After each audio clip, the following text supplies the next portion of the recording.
how you doing? This is Frank with Frankly HorseRacing, and we're going to do a quick preview of the 3 dirt stake races at Churchill Downs on Saturday, May 31st, 2025. I was going to do the late pick 5, late pick 4, something like that, but with all the rain and everything up there, it's hard to tell whether they're going to actually be on turf, which they weren't today on Friday. I'm finally back from a trip to Tennessee and back. We had a loss in the family, and all our thoughts and prayers to those family members. Well, we were all affected, but the ones that were closely affected. So anyway, we're going to do Churchill Downs for Saturday.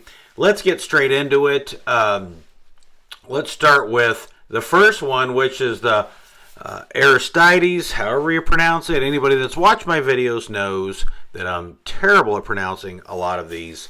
My selections you can see on the board. I'll quickly go over them. We're not going to do a deep dive with each individual horse and their numbers because of a time frame situation with me getting back and cutting this video and allowing it to be up. But as you can see here on the board, I believe the race is clearly set up for Skelly if he's ready to go, if he takes to the track tomorrow. There is a lot of speed in this race. There's not much of a closer. As you can see, Happy Choice is the best closer in this field of a lot of front speed. I think if Skelly comes out and runs even close to the numbers he's been putting up, he will win this race easily. Giant Mischief and World Record, I had a hard time separating them. They look like the same horse to me. They come up close to the same numbers, and I just had a hard time separating it. As you can see, some of the questions I have with Skelly, there's other speed. He's been able to do this throughout his career. He's having a great year this year so far, and he's fast as hell right now. There's no other way to put it on there for myself. Giant Mischief and World Record both kind of been running the same races, I would say. They're both pretty consistent if you look at them, but they've never run numbers that Skelly's running. To me, there's a huge separation between them. If I'm going to try to beat them in maybe a horizontal or run something on top, Happy Choice has never, ever run fast enough to beat Skelly on the numbers Skelly's running currently. However, he is the only closer in a field of the rest that are just speed. So, you know what? I'm going to have a ticket keying him just to try to see if I can't beat the speed. But there's no way. I either have to skip this race or I got to find some way to make money or value with Skelly, because I think he's by far the horse to beat in this race. So let's go ahead and move on. This is, by the way, that is the 6th race tomorrow at Churchill Downs, 6 furlongs on the dirt. And again, we're only doing dirt races today. I like to do turf racing, but again, I honestly don't think they'll be on the turf tomorrow, but who really knows?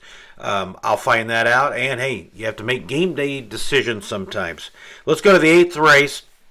In the 8th race, we have the Shawnee Stakes, which is a grade 3 also, mile and 16th. Well, I said also, but there's another grade 3 in our preview. In this one here, let's move the sheets over. Hey, that'll probably help you understand what I'm talking about. Here's my selections for this race. You know, I really don't have a standout to me. I'm going with Alpine Princess. She should be a little bit longer than she probably will be because I believe she's a Brad Cox horse. Let me check that real fast.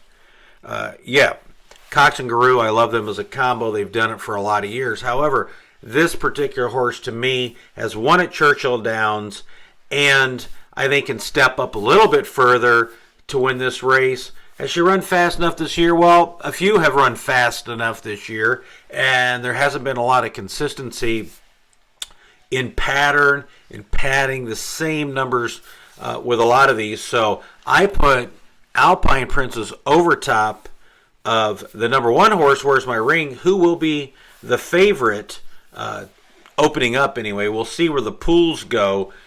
And she was running, well, she had one good race at Oaklawn Park 2 back, and that one would easily beat this field. However, Hey, that was the only race she's ever really run that fast. She's run a few fast ones last year that again would beat this field, but I really don't know what horse I'm going to get. And she runs the same as some of the other ones as in race setup. So to me, I put her second. Jin Jin's going to be third. That was a very nice race at Keeneland last time, and it was fast. Will she bounce? I don't know. Last year she also was pretty good. Improving off that race, second off a layoff. Wait to be seen. This race here, going to either use the 6 or I'm going to spread a little bit. It just depends on kind of, again, game day, what I do with Skelly after scratches happen, if things are on turf, whatever it might be. So Ginger will be second. Who's Your Filly is going to be my long shot in this race. Number 4, nothing in Who's Your Filly that actually stands out number-wise. She's not faster than these on their best day. However, I believe she's 2 for 4 at Churchill Downs, and that, to me, is good enough to give her a shot here in a field. I'm checking here to see exactly where she's at. In a field of, up and down and good horses, but not like extremely fast horses where I can kind of lean on for the day. Let's see, a mile 16th at Churchill Downs. She is 2 for 4.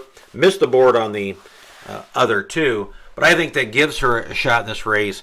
And Amos and Morales as a combination, their numbers aren't huge, but a lot of times you can really pick up some good prices with those there. So that is the way I look at race 8, the Shawnee Grade 3 at a mile 16th at Churchill Downs on Saturday the 31st. And let's move into the last race we're going to preview, which is going to be race 10 on Saturday.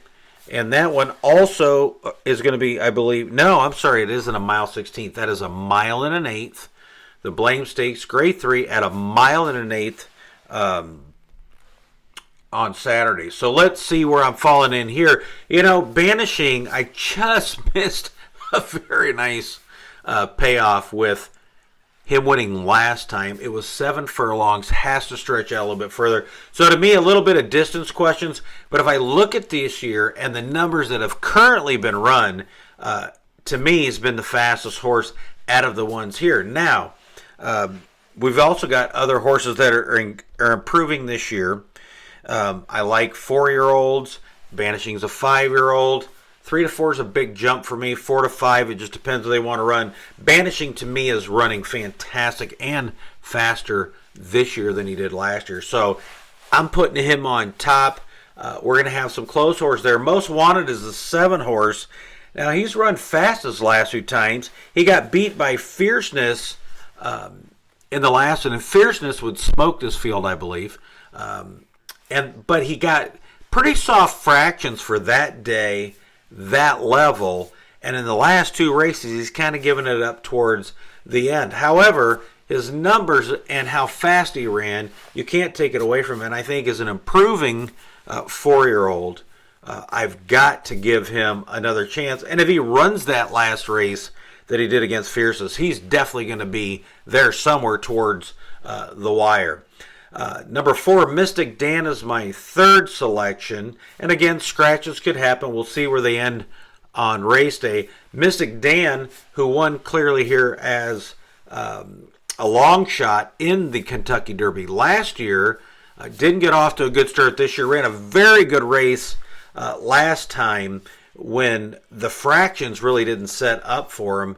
But he really came on very well and almost won a horse that is a front-running horse that was allowed to get a pace that he liked. But I also like his numbers. Besides liking Churchill's Down, he is, again, a 4-year-old. We're almost halfway through the year. But if he continues to improve on his number, he's very tactical.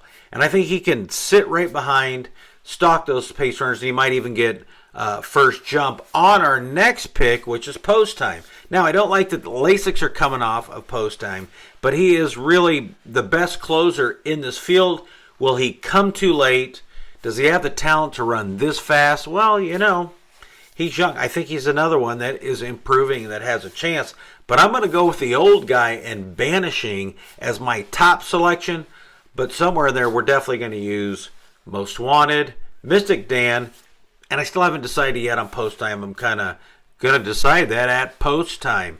But that's kind of how I'm looking at the Grade 3 Blame Stakes at 1.1 miles at Churchill Downs in the 10th race for Saturday. So that's kind of how I see these races. I'm going to just scroll through again real quick so you can see. Again, to me, Skelly has a huge, I probably should have put a space between Skelly and the 3 and the 7, who I have tied for second. I couldn't differentiate from them, honestly, and give you a firm opinion on it. So I'm just going to put them both there. But I think there's a large difference in speed figures and where they're at. So that is our 6 furlong race. Let's move on to the Shawnee mile 16th, the 8th race. Here's my selections again. Here I'm going to take Alpine Princess on top. Where's my ring to be? Somewhere with there. And then Jin Jin, will she bounce off that Keeneland race? It was pretty quick, and does she have to be on or close to the lead? And then my long shot in this race is going to be Hoosier Filly, who's batting 2 for 4 at Churchill Downs. And in the last one, the Grade 3 Blame Stakes at 1.1 miles. We just went over that. Banishing, I'm going to take on top. His last race wasn't as fast as Most Wanted's. It wasn't against Fierceness, but I think his consistency this year I like. The other horses are young 4-year-olds improving. We'll go Mystic Dan after Most Wanted, and then we'll see if Post Time can actually close without Lasix. But I won't lean on Post Time. I may use him in something horizontally, but that's kind of where I'm looking at it. So I appreciate you watching. Please let your friends, neighbors, whoever else that watches horse racing videos or wants help with their handicapping or maybe even some selections to subscribe and like to our channel. I'd appreciate your help getting the word out there. Take care. Have a great Saturday, and I hope you cash a lot of winning tickets. Bye-bye now.